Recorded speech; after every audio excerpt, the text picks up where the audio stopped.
Today is International Stammering Awareness Day, and to mark this day and to highlight what it is like to have a stammer, I wanted to record this video and tell you all about stammering and how it affects me. For many people who develop a stammer, their experience is relatively short-lived. They may begin stammering as a young child or maybe as a teenager, but after a few years the stammer seems to fade, and for many people it can disappear altogether. However, for people such as myself, a stammer becomes an enduring lived experience, a daily battle with myself to speak with some degree of fluency. No one knows precisely what causes a stammer, although the current theory involves some sort of neuropathy. But let me tell you what it is not. It is not an outward expression of inner anxiety or caused by speaking too fast or a sign of lower intelligence. I haven't forgotten what I was saying. Least of all, I haven't forgotten my own name, a stammerer's most common verbal hurdle and something I've been accused of.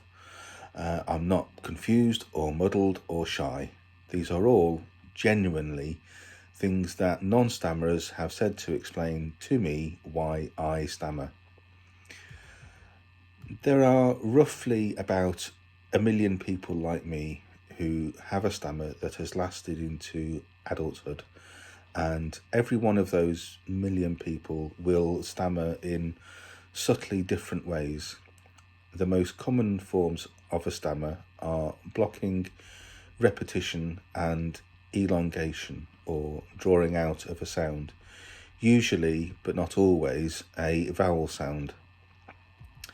Some people tend towards one or other of these types, or a combination of some or all. I speak with a combination of all these types, which can sometimes make having a conversation with me a rather lengthy experience. I call it excellent value for money. I said earlier that stammering isn't caused by anxiety, but it can certainly be affected by it. Many things can affect how good or bad my stammer may be on any given day, or any given part of a day for that matter. Not least tiredness, stress and anxiety.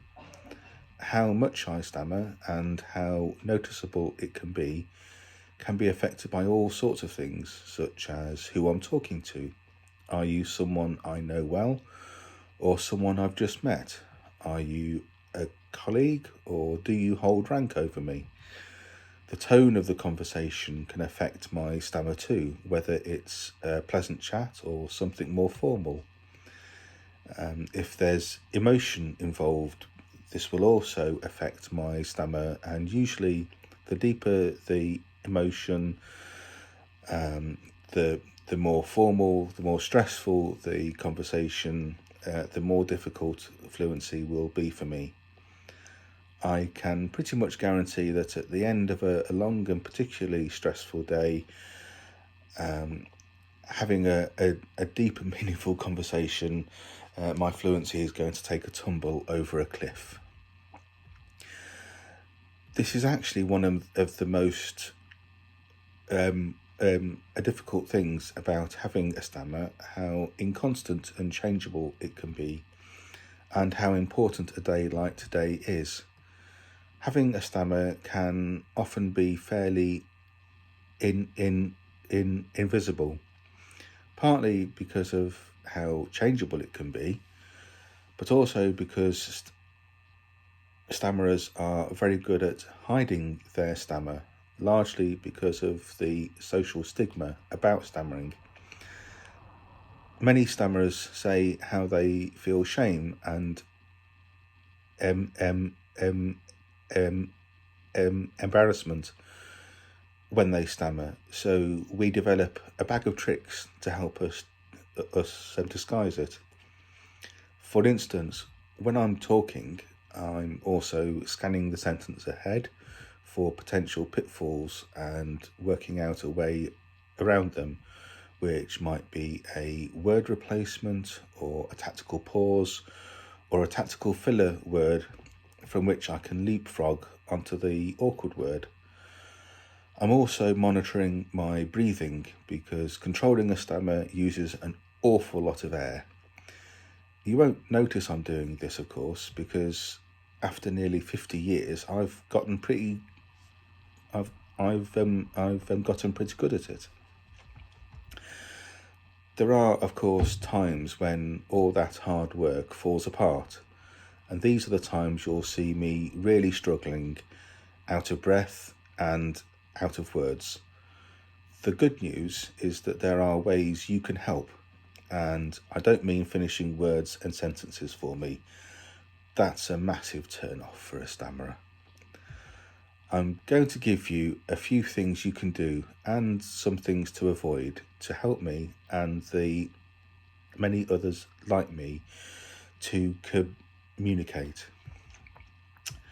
Firstly, maintain eye contact with me. You might find a stammer embarrassing when you hear it, but it won't be half the embarrassment we feel. So keep looking at me. It tells me you're interested in what I have to say and shows that you're listening to me. And considering the hard work I have to put into speaking, if I feel you're not listening to me, I'm going to save myself the effort and stop talking, sometimes in the middle of a word. Give me time to talk. That's the second thing. It's natural in the flow of a conversation for people to talk over each other, especially if you have a comment or a point that you really want to make. But again, given the effort it takes me to talk, I'm not likely to pick up where I left off. And so you might miss out on the pearls of wisdom I might have been about to dish out. Thirdly, in the words of the immortal Magnus Magnusson, I've started, so I'll finish. As I've already mentioned, no stammerer likes having their words and sentences finished for them, unless they've expressly asked you to.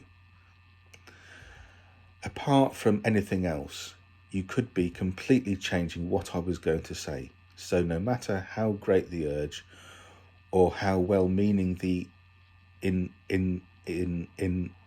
intention, let me finish my own words. Let me speak for myself.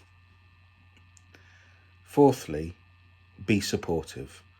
Try to notice when I'm particularly struggling with fluency, and maybe make that extra effort to be patient when I'm talking.